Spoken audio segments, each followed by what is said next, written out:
Kita langsung ke Prof. Burhan. Prof. Burhan, mungkinkah ada faktor X yang bisa mengubah seluruh keadaan dan juga termasuk hasil survei yang sekarang dikeluarkan? Mungkin tidak.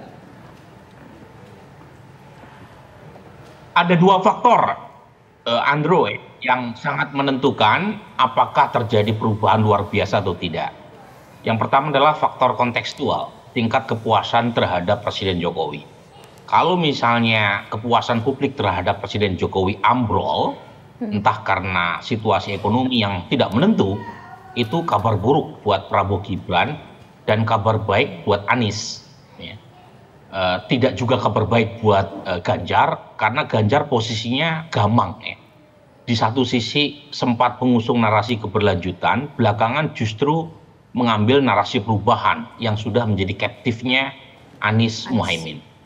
Nah, yang kedua adalah kemampuan mobilisasi, terutama dalam mewujudkan intensi memilih pendukungnya ke tingkat partisipasi elektoral.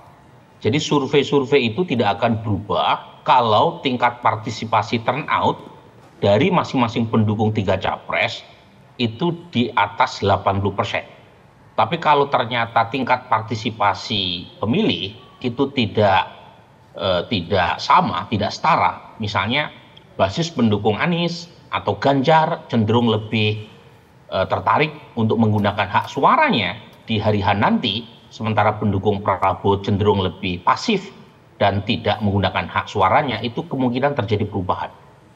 Karena bagaimanapun jangan lupa, dalam survei itu yang aktif adalah enumerator yang mendatangi pemilih. Sementara dalam hari H nanti, itu pendukung masing-masing calon yang harus aktif datang ke TPS. Dan jangan lupa sekali lagi nih Andro, tanggal 14 Februari itu hari Valentine. Jadi kalau misalnya ada satu pendukung calon tertentu yang tidak akan tergoda untuk merayakan Valentine di malam harinya dan all out untuk menggunakan hak suaranya di hari H nanti, sementara ada basis lawan yang cenderung tidak menggunakan hak suaranya, entah karena faktor Valentine atau yang lain, itu kemungkinan juga bisa mengubah keadaan. Jadi dua ini. Kalau tidak terjadi, Andro, sangat mungkin sangat mungkin ya ada kemungkinan Prabowo Gibran menciptakan kejutan. Jadi ada dua kemungkinan itu yang menurut saya krusial. Jadi kalau tren Ganjar masih menurun seperti sekarang dan Prabowo tidak mampu membungkus kemenangan 50% per 1, Anies lah yang masuk putaran kedua. Tapi kalau tren ini terus berlangsung dan saat yang sama basis Anies yang lama, ya Anies tidak mampu menarik basis lama Pak Prabowo, ya bisa jadi terjadi satu putaran. Nah itu yang kita harus tunggu. Baik, Bang Hensat, singkat saja. Ya, kalau tadi pertanyaannya kira-kira apa yang bisa berubah, saya menggarisbawahi dua, gitu ya. Kalau tadi saya mengulang disertasi saya tentang momentum politik. Nah, ini momentumnya masing-masing belum terlihat. Jadi momentum politik itu kan efeknya dua, bisa menaikkan dan menurunkan.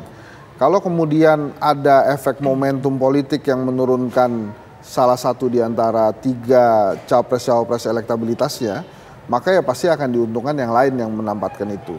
Nah, jadi selama momentum politik ini belum ada, setiap pasangan capres-cawapres itu harus aware tuh, harus hati-hati melihat fenomena yang terjadi di Indonesia, karena momentum politik itu bisa tiba-tiba muncul gitu dan harus bisa dimanfaatkan oleh masing-masing capres-cawapres. Satu lagi, pada saat saya pidato politik kemarin yang saya angkat adalah demokrasi dan sembako. Nah, peran sembako ini juga bisa menjadi titik naik dan titik turun gitu. Kalau dari hasil survei kedai kopi tentang money politics itu paretonya tuh 30-30-40. 30 ini yang tidak menerima sama sekali, 30 yang kedua menerima tapi tidak akan memilih, yang 40 ini menerima dan memilih gitu. Jadi kalau memang fenomena sembako ini sulit sekali dihilangkan. Jadi kalau ada yang bagi sembako, maka sangat mungkin dia akan mendapatkan 40% dari yang menerima sembako itu.